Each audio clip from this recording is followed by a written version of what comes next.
Hey folks, Panda here. Like I said, this came up at work. I've already demonstrated in an earlier video.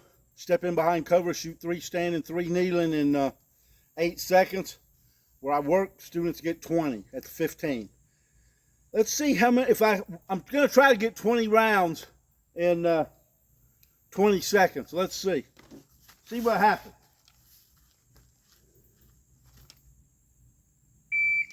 Behind cover.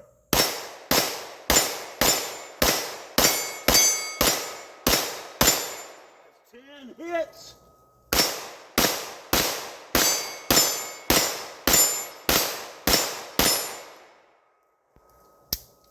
Ten standing, 10 kneeling, 1542 in a hit zone that's smaller than my students got to shoot.